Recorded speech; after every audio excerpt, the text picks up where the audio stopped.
As the regional major trauma centre, we have all of the expertise and facilities available here to treat patients with life-threatening injuries.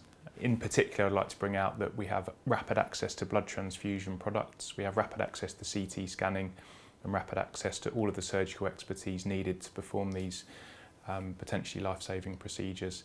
And that makes us a hospital that air ambulance crews will want to bring patients here because we have access to all of those things quickly. So we cover a patch of roughly 1.8 million people, that's our catchment area, and this covers areas of South Yorkshire predominantly, so areas up to north of Barnsley, east of Doncaster, down towards Worksop and into Lincolnshire.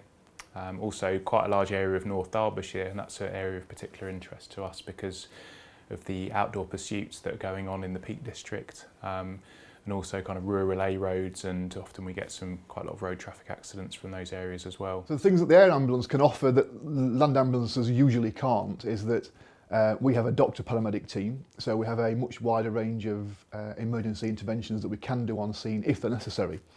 Now, clearly all the time we'll try and do as little as we can on scene to get patients to a hospital quickly, because that's overall the most important thing. Time is always of the essence, and I think people talk about different timescales of golden hours and 10 minutes and things like that, but really it's all about being as quick as possible. So our on-scene time is always very quick, and then the flight time to the scene and back to a hospital, obviously the faster that is, the better. And I think every minute that is saved, is a possibility for helping these patients stay alive, for the most sick patients. We are absolutely desperate to have a new helipad here at the Northern General Hospital. The current helipad is termed a secondary helipad, and that means that after the helicopter has landed, we need a further land ambulance transfer in order to bring the patient to the doors of the emergency department. Because at the moment, as to where the helipad is, the patient has to land in the helicopter, get into a land ambulance, and all that is adding time onto the patient actually arriving into the emergency department, which creates further complications with movement and discomfort for the patient.